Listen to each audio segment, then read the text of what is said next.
આજે આપણે આ તીખી સેવ બનાવવાની છે, એના માટે મેં 250 લોટ લીધો છે. હવે આપણે એને ચાળી લેશું.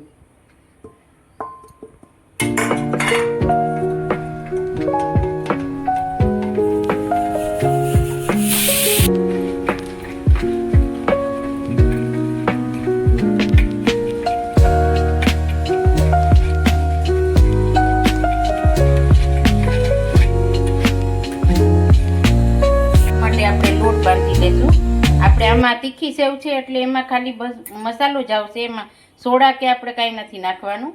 થોડું તેલ નાખશું.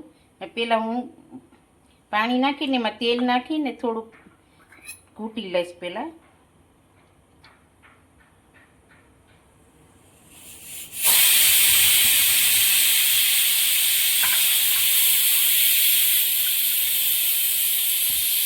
એક ચમચા જેટલું મેં તેલ નાખ્યું છે. હવે આપણે આમાં મરચું નાખશું. તીખી છે એટલે આપણે ચટણી વધારે નાખવાની છે. હવે હળદર લઈશું આપણે.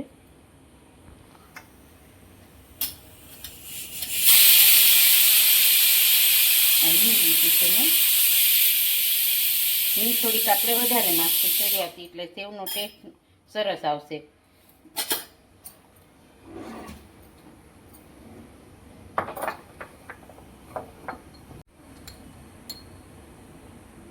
ચણાનો લોટ હોય એટલે એમાં મીઠું બહુ ઓછું જોઈએ છે, એટલે પહેલાં આપણે ઓછું જ નાખવાનું, પછી જોઈ લેવાનું. અત્યારે હું જો 5 ચમચી પોણી ચમચી મીઠું નાખું છું, પછી આપણે જોઈ લઈશું. નકર ખારી થઈ જશે. હવે તેલ, પાણી ને મીઠું બે થોડીક વાર ઘૂંટી એટલે સરસ આમ આપણે સેવ થશે.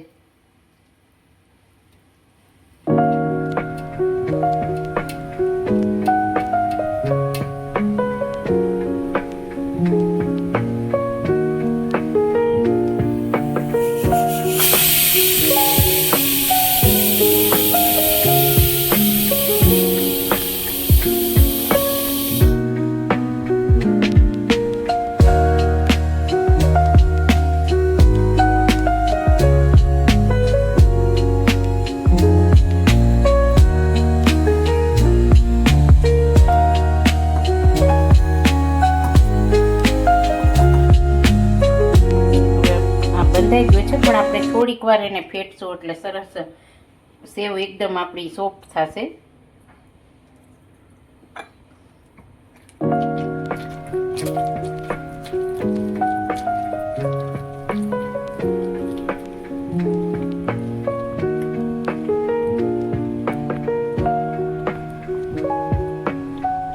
સેવ, ગાંઠિયા કે ઝીણી સેવ ગમે લોટ આપણે થોડોક ફેટીએ ને તો સરસ એકદમ સોફ્ટ થાય.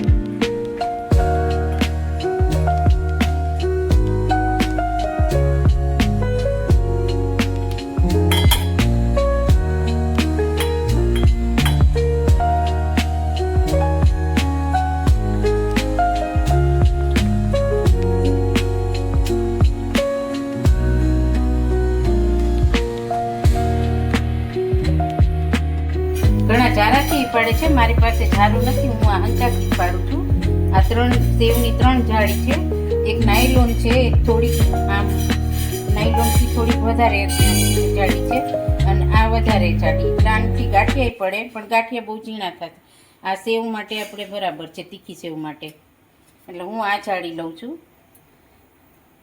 હવે આપણે પહેલાં હંચામાં તેલ લગાડી લઈશું, એટલે લોટ બહુ તૂટી ના રહે.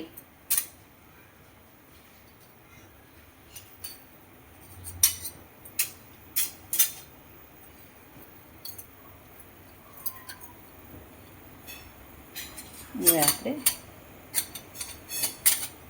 પેક કરીને પછી લોટ ભરશું.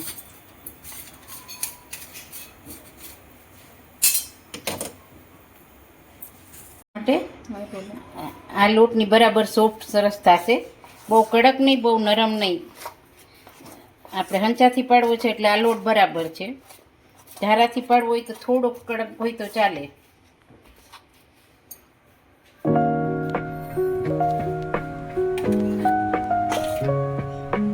ભરી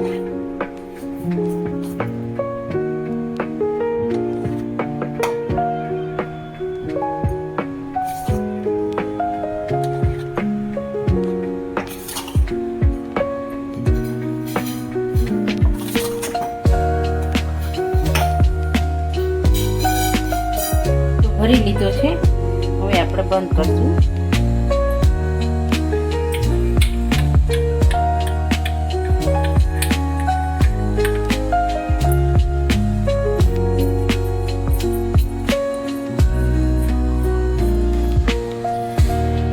આપણે તેલ આવી ગયું છે, હવે આપણે સેવ પાડશું.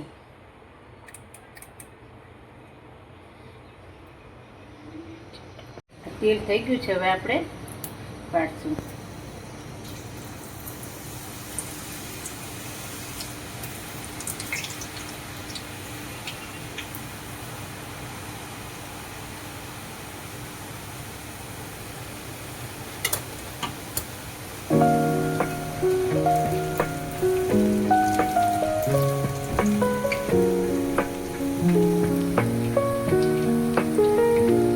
સેવ બનાવવા માટે આપણું તેલ પરફેક્ટ છે, બહુ ફાસ્ટ નહીં ને બહુ સ્લો રાખવાનું.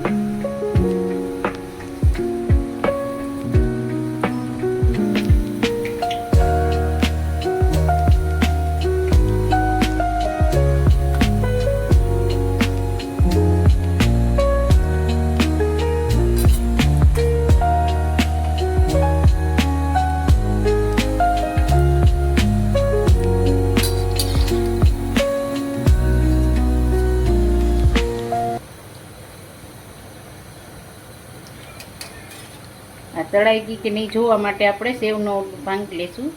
આપણી થઈ ગઈ છે બરાબર સેવ, હવે આપણે લઈ લેશું.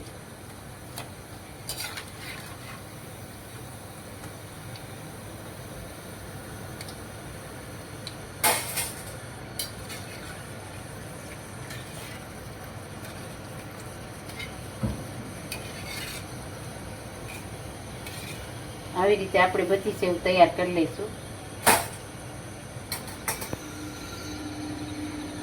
તૈયાર છે આપણી આ સેવ તીખી. આપણે 250 લોટ લીધી હતી, એમાંથી આટલી સેવ થઈ છે. ઘરે બનાવવું એટલે સહેલું જ પડે અને ઘરની લાગે એ સારી, એટલે આપણે ઘરે જ બનાવી લેવાય. સરસ થઈ જાય. 250 લોટની આટલી થઈ જાય એટલે આપણે બહાર લેવા જાવ તો આટલી ના આવે.